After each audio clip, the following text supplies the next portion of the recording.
ইয়াসিন হোটেলের নাস্তাটা নাকি খুবই টেস্টি অ্যান্ড অনেকটা ইয়ামি। তো ওনাদের নাস্তাতে নাকি খিচুড়িও পাওয়া যায়। চলুন দেখা যাক আমাদের নসিবে খিচুড়িটা পাওয়া যায় কিনা। নিজেকে যদি লেখা থাকে তাহলে পেয়ে যাবো আশা করা যায়। হ্যালো, কেমন আছেন? ভালো। হ্যাঁ, আপনারা কিন্তু এখানে এসে নিজের মন মতো বাংলায় কথা বলে কি খেতে চান চেয়ে নিতে পারেন। এই হচ্ছে খিচুড়ি। আমরা একটু কাছ থেকে দেখি খিচুড়ির মেনুটা কিভাবে আমরা নিতে পারি, মানে এর সাথে কি কি হয়। আমার এখানে খিচুড়ির সাথে মহিষের গোশত, মুরগি, ডিম রান্না করা আছে, ডিম ভাজাও আছে না। আচ্ছা, কোনটার দাম কত পড়বে?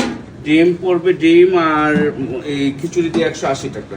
এটা রান্না করে দিও একই রেট, ভাজি করে দিও একই রেট। আর যদি মহিষের গোশত দিয়ে কেউ নিতে চাই আমরা তাহলে 130 আর এর লগে 150। খিচুড়ি দাম 130 টাকা আর মহিষ হচ্ছে 150 টাকা। আর যদি কেউ চিকেন দিয়ে নিতে চায় তাহলে পড়বে লগে 330, মানে হচ্ছে খিচুড়ি 150, 130 আর চিকেন হচ্ছে 200। আমাদের নাস্তা অলরেডি আমাদের সামনে চলে এসেছে। যেখানে আছে ভুনা খিচুড়ির সাথে নিয়েছি হচ্ছে চিকেন, যেটার দাম পড়বে 200 টাকা। এখানে নিয়েছি পেঁয়াজ কাঁচামরিচ দিয়ে ডিম ভাজি, এটা হচ্ছে ডিমের পোস্ট আর দুটো পরোটা। তো যাই হোক, এত যেহেতু গল্প শুনে এসেছি, এবার একটু খেয়ে দেখি খাবারটা কেমন। চিকেন খিচুড়িটা একটু খেয়ে দেখি। বিসমিল্লাহ।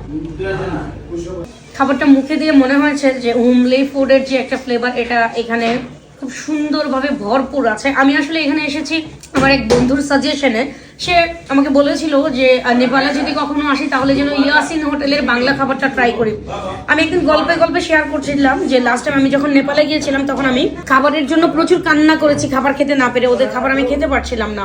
তো তারপর এই সাজেশনটা আমাকে দেয়া। এর আগে একদিন আমি রাতে এসে এখানে খেয়ে গিয়েছিলাম, আমার কাছে খাবারটা অনেক ভালো লেগেছে। তারপর মনে হলো যে এত সুন্দর একটা টেস্টি খাবার যেখানে পাওয়া যাচ্ছে, আপনি জাস্ট তরকারিটা, যেটা চিকেনের যে তরকারিটা, এটা একটু দেখেন।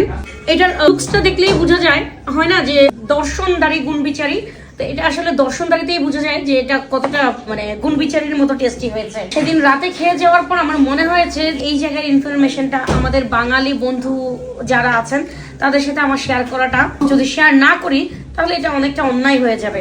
রাইসের টেস্ট আমার মনে হয় যে বাসায় হাতে রান্না করা যে টেস্ট হয়, এটা যে আপনি হোটেলে বসে খাচ্ছেন এই ফ্লেভারটা আপনি পাবেন না এখানে বসে।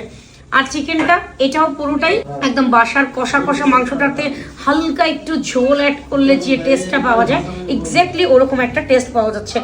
যাই হোক, আপনাদেরকে তো আমি খাবার দেখিয়ে দিয়েছি। আমার টেস্ট বাড অনুযায়ী যতটুকু টেস্ট ফিল হয়েছে আমি আপনাদেরকে সেটাও শেয়ার করেছি।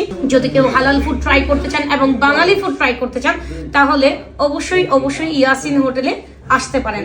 আমার দিক থেকে এটা রিকমেন্ড করা হলো। ওনাদের ওপেনিং টাইম হচ্ছে সকাল 7টা থেকে ক্লোজিং টাইম রাত 12টা পর্যন্ত। সকাল 7টা থেকে আপনি এখানে খিচুড়ি এবং পরোটা নাস্তার আইটেম পেয়ে যাবেন। আর লাঞ্চ টাইমে অ্যাজ ইউজুয়ালি যা থাকে লাঞ্চ এন্ড ডিনার, সেটাও আপনাদেরকে দেখে দেওয়ার চেষ্টা করব।